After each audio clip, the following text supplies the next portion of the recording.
Welcome to another edition of our Four Questions Journalist Spotlight. We've got a special edition today. We're talking with Kevin Riley, the editor of the Atlanta Journal-Constitution.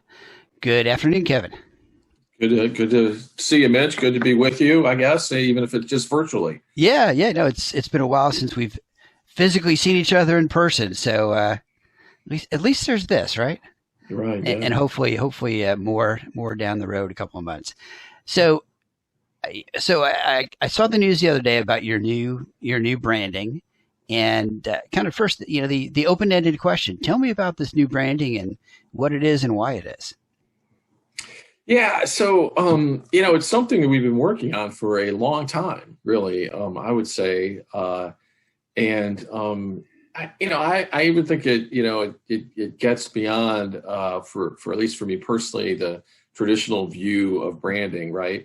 Because what I think we've done is spend a lot of time understanding our customers better, understanding our future better, and understanding ourselves a little bit better, and what people expect of us, what they want from us, and how we can connect with them. And when we talk about ourselves and what we do, especially at a time when there's so much just divisiveness and so much tension in our society, and the media sort of being central to a lot of that, and a lot of people expressing frustration with the media, as we always hear it. Whatever that is, right?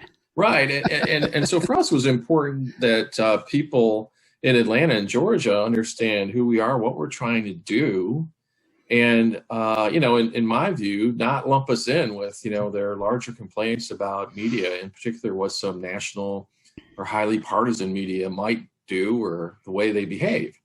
And so we've spent a lot of time talking to people about what they want, what they expect, what makes sense to them.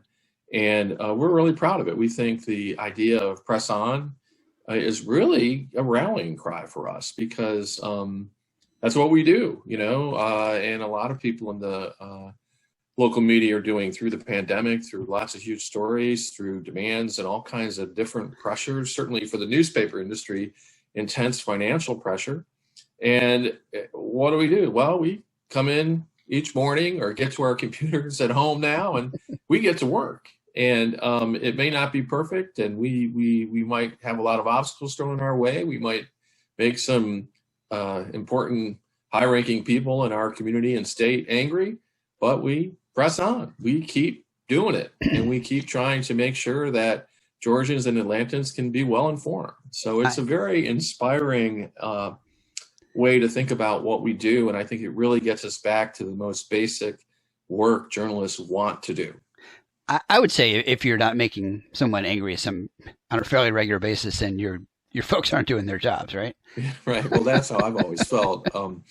But it's it is a lot to ask of people when they face people do this work, are thrown into situations with people who are pretty openly hostile, or try to undermine or discredit some good and hard work. We've certainly seen a lot of that over the past year.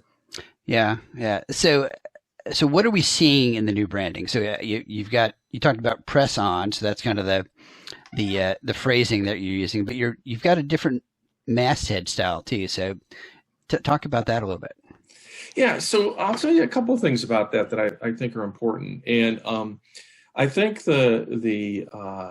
I think the technical term for it is the flag. People traditionally call it a masthead, but it's really the flag. That's but true. the name of the paper. You're right. You're right. You're right. It's not the masthead. Yeah. Right. You're right. For the purposes of folks who are watching or listening to this, it's the name of the paper and how it's represented. So we made a very deliberate choice to go with a style that harkens back to the 30s when James Cox bought, the Atlanta Journal, and then later the Constitution. In other words, we think that our roots are important to us as both a newspaper, as an industry, as we face our future. Because what we know is the words we put in print have traditionally been and remain very credible, believable, and crucial to our readers and to our community. And so we've extended that look and what print brings to the table across our digital products as well, because as we look toward a future that is without question going to be more digital, more digitally focused, where our audience is going to be, where people are going to have high expectations. One of their expectations is for really credible, reliable information. And in a digital world, we think that's going to be one of the most precious commodities and something we can bring to the table. Yeah, I mean, the style, as you said, harkens back. Is this a new graphic, or is this a graphic that was used before in the 30s, the font and the style? I'm not a typography expert, so I can't tell you that it's exactly the same. I think that it's something we went back and looked at, and then what we did was try to make sure it was going to work in our situation. We've got a long name, so you got two papers merged into one there. Yeah, it can be a little tricky to work with, but we really, again, let people look at it and got feedback about it, and we think we've got it right, and that it's going to send the right message to people about this is serious what we do, and we care about it, and we're working hard at it all the time. So did you feel like, because before you had kind of the AJC in the circle kind of thing, did you feel like that was kind of a lighter in terms of that seriousness? Well, here's what I would say. I mean, I think people will always, in shorthand, refer to us as the AJC, right, and talk about us that way. But it's sort of like when you introduce yourself to someone, or when you're going to have a serious conversation with someone, Mitchell, you probably refer to yourself that way. Yeah. And I think that's the message, is that, hey, we understand, like when folks are making reference to us, they might talk about us that way, and we may talk about ourselves that way among ourselves. Right, but in the end, we want to bring that credibility of all of our history, all of our traditions of seeking out and sort of relentlessly pursuing credible information. And we want that to show up and be seen and understood online as well. That's a big part of this. So press on, to me, I'm sure this was intended as a kind of that double meaning, press on in terms of finding the news, but press on in terms of pressing the buttons and getting your news electronically as well. Yeah, I mean, I think that it's a great term because of all the things that it can mean. And I think people will, as you just did, interpret it in their own ways. I'll just say, for me, the thing that's so significant about it, of course, we are the press, in sort of that generic way of describing media, but that feeling that we keep going. We're pretty relentless and passionate about what we do, and that is what's required to be good at this, and it's what our customers are counting on from us. So that's the part of it that rings most true to me. And it's the kind of organization we want to be from top to bottom, where, hey, we might not be perfect, but we're going to keep at it and keep at it and keep at it and do all the good work that we possibly can. Well, and you correct me, but if I'm wrong, but I think, isn't there a new tagline too to go with this? Yeah, we have used this phrase for some time now, but it's a very simple thing. It's worth knowing what's really going on, right? Mm-hmm. And what we're trying to do there is make clear something that I think is very crucial for people to know and very straightforward. Look, you're going to have to pay us for our information, because it costs money to produce it, and we live in a world where you get what you pay for. And I think that's an important message for people to get over time. We need you to subscribe, and we need you to support this journalism to make sure that this crucial institution, the Atlanta Journal-Constitution, which is so much a part of the fabric of Atlanta, can keep doing the work that it has been doing for so long to make sure that this community is well served, well informed, that its institutions are held to a high standard. And it's worth knowing what's really going on. Yeah. So definitely that multiple meanings for words, which is a great marketing tool. And I tell people all the time, can you send me the link to this? I can't find it behind the paywall. Well, go subscribe. Not always as much with the AJC, because a lot of your information you can find on ajc.com. But things like the Business Chronicle and the Wall Street Journal and the Washington Post, where you can't get, when you get a couple of stories, but most of the content you don't get. And I will always I always tell us, go subscribe. That's how this stuff gets to you. Well, here's what I like to say to people is, I don't like to talk about paywalls or all that stuff. What I like to say is, look, understand that it does take a lot of work to produce good, credible, reliable information. It requires a talented staff. It requires all the things that you need to support that talented staff. But more importantly, look, we live in a time where if you are not a well-informed citizen, no matter where you live and what you care about, you're really putting yourself at a disadvantage.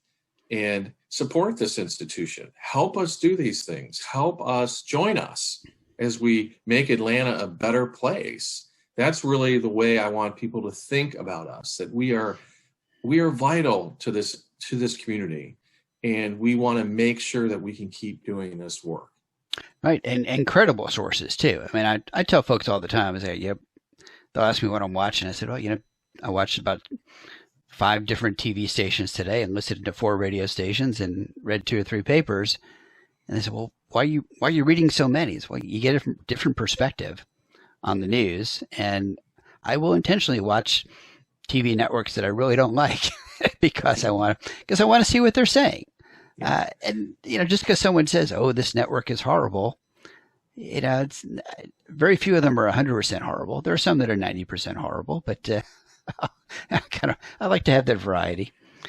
Well, one of the things I like to talk to people about is, in particular, social media. If you're going to be an informed person, you've got to get beyond your social media feed. You've got to go out there and actively seek good information. I mean, to me, it'd be like you wouldn't let a friend, or you wouldn't eat at McDonald's or fast food every day, because that would be terrible for you. Well, if you're relying on your social media feed for your news rather than seeking out other important things, and if you live in Georgia, seeking out the Atlanta Journal-Constitution, I just think you're not treating yourself very well. You are not making sure that you have a healthy information diet, to kind of torture the metaphor a bit. And that's what I always encourage people to do. Think about the kinds of things that are available to you, and support those places that are providing a lot of news. I like I saw kind of the photo montage of selected reporters that you kind of were using in the campaign. I thought that was a good cross section of features and lifestyle and investigative, and people, some faces that you don't see very often, but do great work, like Carrie Tiergarten, who did all that work with the assisted living facility stories last year. Is it just last year? Or I guess it was. We got the bill passed last year, and most of the work was published in 2019. Although she has continued to cover that issue, especially as it pertains to the pandemic, even to this day. Carrie Tiergarten is still the leader on that kind of coverage.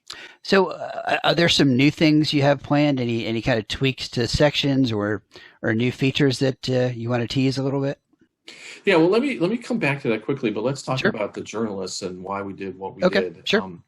And as the guy who was tasked with picking who we would ask to be part of the campaign, it was not easy. And I think times go on, we will feature more and more.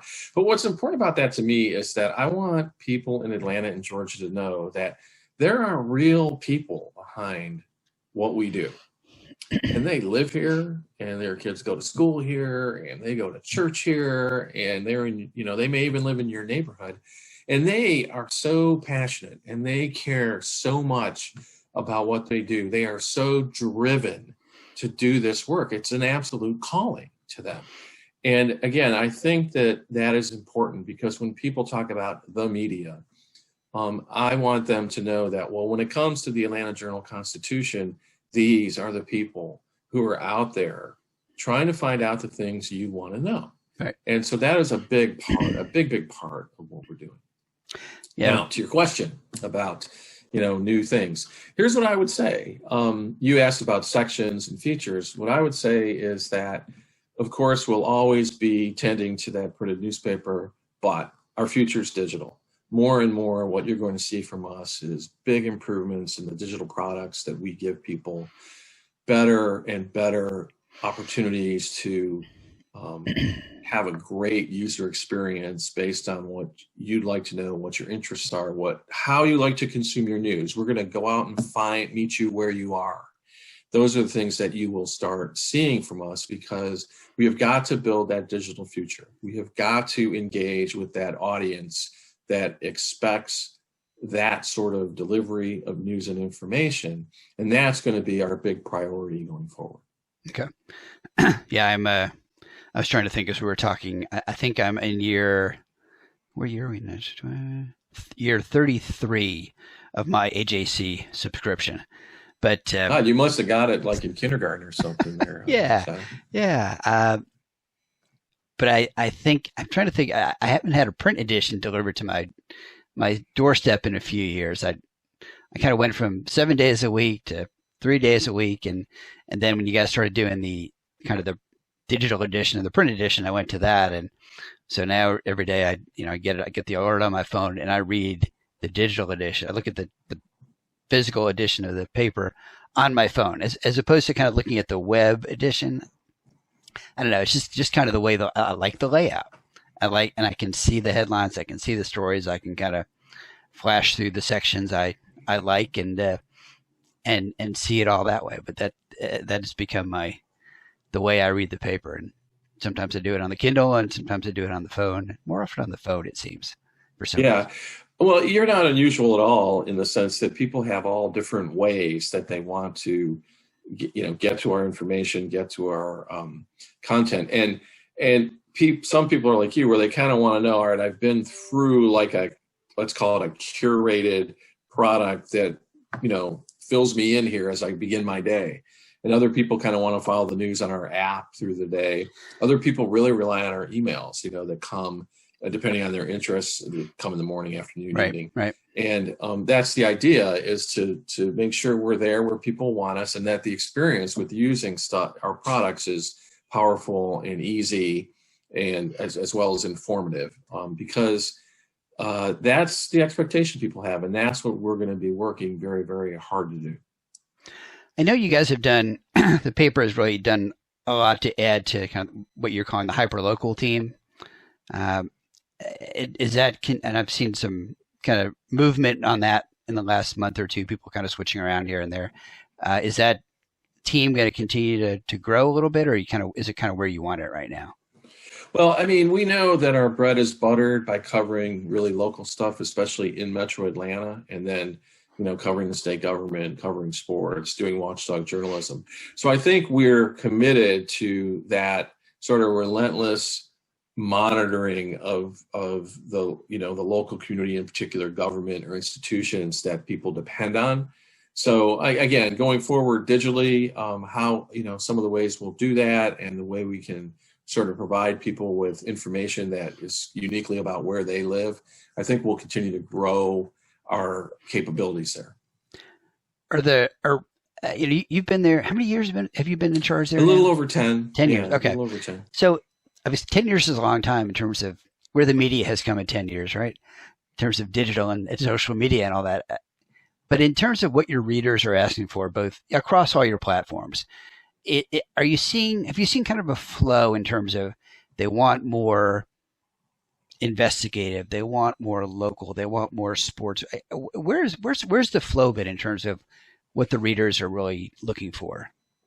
Yeah, I think that a couple things have become clear. The first, of course, which we've been talking about, is the idea of digital delivery and convenience. People want what they want, when they want it, easy to find and access. That's just absolutely crucial, because that's what they're used to in this digital world. And then from there, I do think more and more it's becoming the unique value proposition of the local and Georgia news that we can provide that others are not. I think increasingly we'll find out that the big national, international news, people they have outlets that they use for that for the most part, especially in the digital world. I mean, people are just kind of used to having their different sources, and they'll depend on us for, look, there's no one else who's going to go and seek out that story in Cobb County or these other places, even with, and I think people are starting to see that as Georgia gets more and more attention because of the political situation. It's national media can kind of parachute in, but they come and they're gone, or they don't necessarily have a feel for what's really going on. They parachute in and they move Manuel's Tavern to downtown, and they move Truist Stadium to Midtown, and things like that. When you watch the news. Yeah, right. Yeah. I was like, well, Manuel's is downtown now. I must have missed that move from Virginia Highlands. I had to give some people a hard time about that the other day. Obviously a lot of research and time and effort went into this. Was there anything you found in the research that surprised you in terms of what people wanted or how they were consuming news or reacting? I wouldn't say the surprised me. It was nice to see and inspiring. And here's what it is. I mean, people, they value us. They're rooting for us. They want us to be there, to be around, to do what we do. We've done research, broad-based, studies that involve lots of people we talk to about their attitudes. And then we've done very targeted stuff with leaders in the community. And the message is the same. They see a good newspaper as crucial to a community and part of what they want and need and want to be proud of. And they want us to go out there and sort of fearlessly follow the facts wherever they lead. They very much want that from us. And that's important. I want people to see us and support us and recognize that that we're crucial as an institution and feel that way and support us and understand that this work we do is of great value, and that they will continue to subscribe for that reason, that they know, gosh, it does cost money to get really good journalism, and it's worth it. And I tell you, I helped out with the press club debate last December, and I was talking to Greg Bluestein a little bit, and I said, man, I don't know how you're standing considering how much you've been traveling. I mean, that guy was everywhere during the election cycle, and a lot of your team as well. But Greg, I just looked at it. It was like, okay, he's on NBC now. He's on CNN now. Now he's in Savannah. Now he's down in Valdosta. He was a machine. Yeah, I would say Greg and the entire political team, including Susan Potter, who's the editor that runs that team, and a lot of the bylines that folks are familiar with. It was just an absolutely relentless period from about mid 2020 till like today. It's just is it slower today? Yeah, it just hasn't slowed down, and they have just met every challenge and done all that they could in a very difficult environment, right? I mean, it's not like this is easy work, and they have just, I think, delivered over and over again the kind of information that citizens of Georgia and Atlanta need, and all of that in a pandemic. And we've had people who just relentlessly covered this pandemic as well. It's been, for me, just an absolutely inspiring period to be the person who's, leading this group of people, because they just are so devoted and so passionate and so persistent about what they do.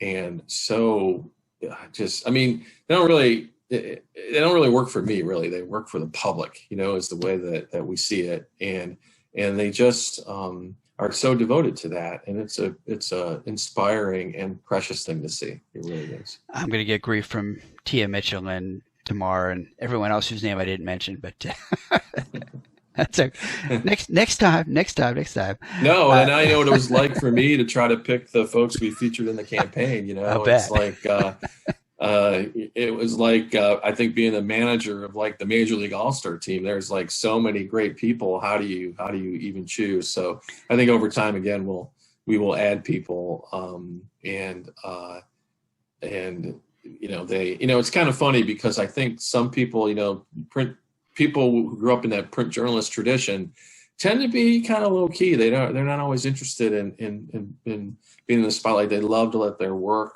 speak for itself, right?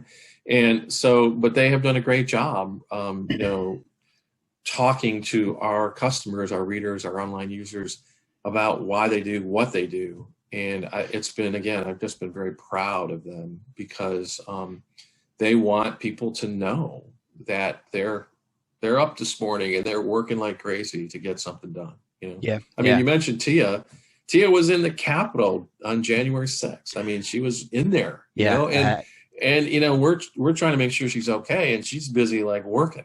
She's trying to let people know what's going on. It was just amazing. She's amazing. Yeah, she was posting on social media while that was going on, and it's like, I mean, people don't think about that. There are a lot of people other than the senators and congressmen who were in that building at the time, and there's hundreds of people in that building, and I don't know how many journalists are in that building at any given time, but yeah. All right, so anything else we haven't talked about what's going on at the paper, things coming up, things we want to talk about? This is the open-ended final question. Yeah.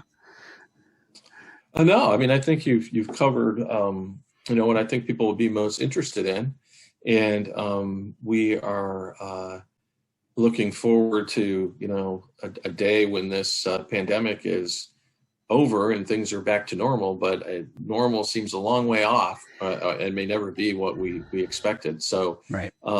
I've enjoyed talking to you. And, if anybody has anything they're wondering about, they can always email me or give me a call.